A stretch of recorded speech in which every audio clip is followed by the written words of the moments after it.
Right there. Hello, all people who are watching this. Been a little while since I made a video. I've been a bit sort of out of the quads the last couple of months for various reasons, except from this one, of course. I thought I'd just make a quick video on what you should look out for when both looking to purchase and inspecting a used quad.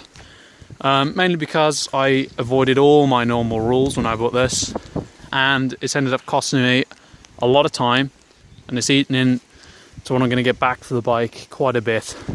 I shouldn't lose out, but I'd like to have actually got something for the time I've put into it. So firstly, I reckon I'll start off with where to look. Now this really depends on whether you want something that's a good deal.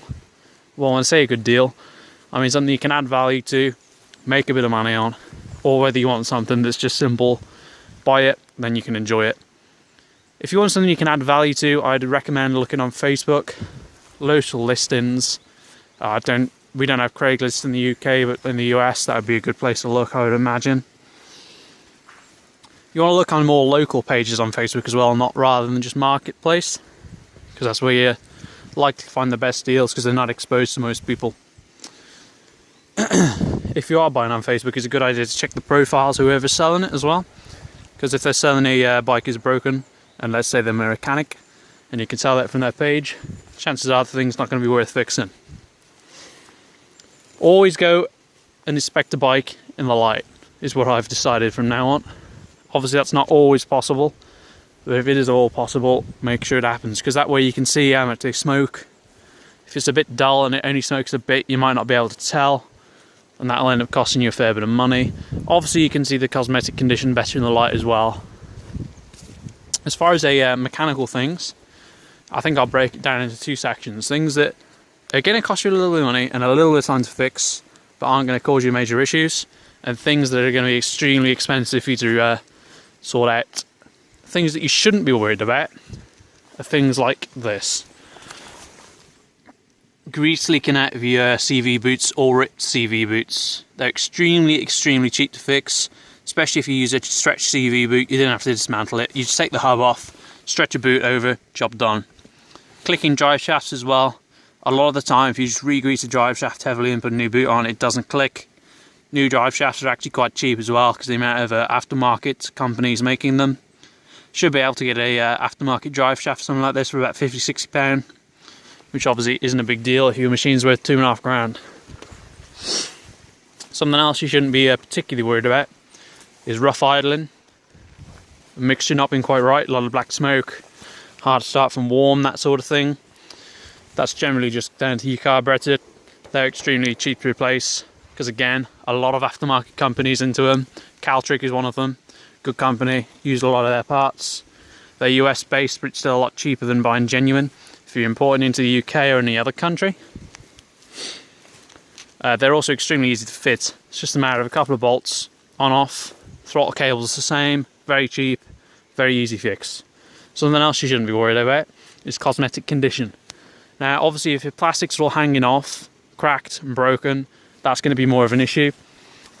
Or if you have in fact got plastics missing, for example this one's got its oil cover missing, which just degrades the look of the bike. They're quite expensive, they're not that common, probably looking at about 30 quid to replace that. If, however, your plastics are just all scratched, faded, you got rusted racks, rusted bumpers, rusted wheels, you're extremely lucky, especially if the bike is in good mechanical order. Those things are extremely cheap to do. You need to have little to no skill to get a good finish. To polishing plastics or painting racks and wheels, you can add huge amounts of value for doing very little indeed. Now, things you should be worried about are the following. Tyres for one. Obviously very easy to sort, but if you plan on sending the bike on, bald tyres are a big expense. If you leave them bald, it's something that a new purchaser can haggle with you over. It's not something that you want to be seeing on adverts when you're looking to buy one, hence you'll get a lower price for it.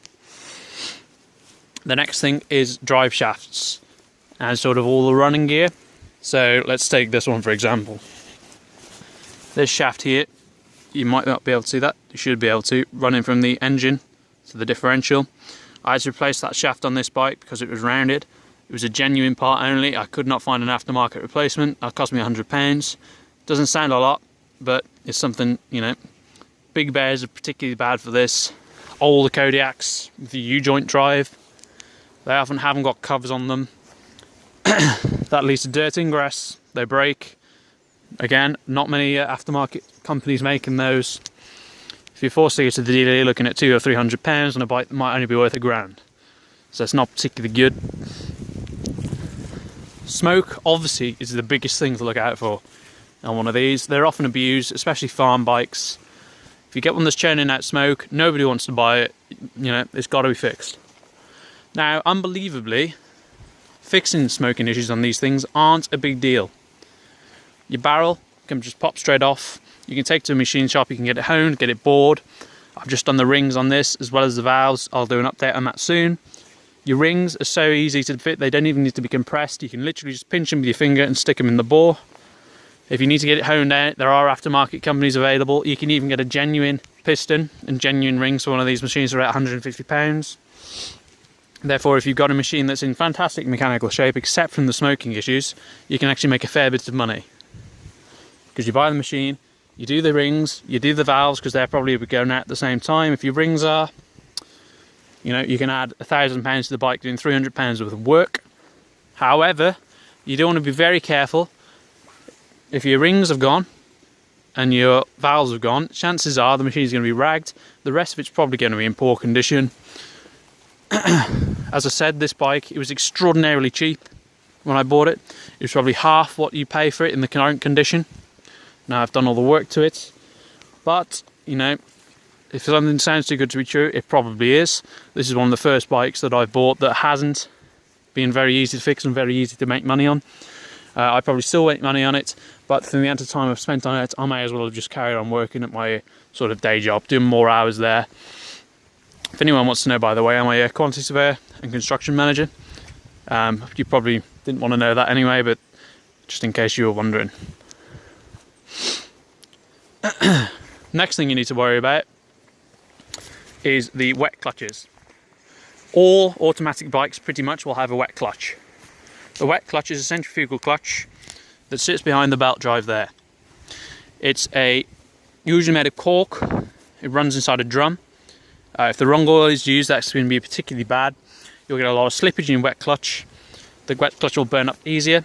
Also, if you've got massive tyres on the bike, such as this machine, you need to be extremely careful with your wet clutch, because that'll increase the gear ratios, obviously, and put more strain on it. Wet clutches are not an easy job to replace, although they are more simple than doing engine work. If you're looking at a genuine wet clutch, the drum is often gone as well, because obviously the metal will be scraping inside the wet drum. So you're looking at £600 of a genuine one, about £300 for an aftermarket one. So as you can see, it's going to be as much as doing your rings and your valves, yet you will not get anywhere near the amount of reward, because when you sell a machine with a dead wet clutch, chances are you're not going to notice. That's why you should not be afraid to flash a bike when you go and pick one up. Stick it on a hill, put it in high range, floor the throttle. If you get an instant response or a lot of wheel spin, that's a good sign. If the engine just revs up, chances are your wet clutch is on the way out, which is not good at all, as I've just explained. There isn't a hell of a lot else to go wrong with these bikes. Transmission issues are rare, especially on automatic bikes. Manual bikes can go wrong, particularly older ones. The Yamaha range in particular are notorious for blowing transmissions. The big bears from the early to mid-90s, the Kodiaks from the early to mid-90s. I actually had one that I bought at an auction for spares and repair. Had a massive hole in the transmission due to the transmission going. Engine still ran. In that case, your best scenario is to part one out. I only paid £200 for the bike, so I sold it on for a hefty profit. The sort of final thing to worry about, in my particular opinion, is your electrical circuitry.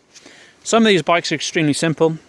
The older Kodiaks and big bears have very little electronics at all. It's mainly just for the starter motor, the odd bit for the lights, etc.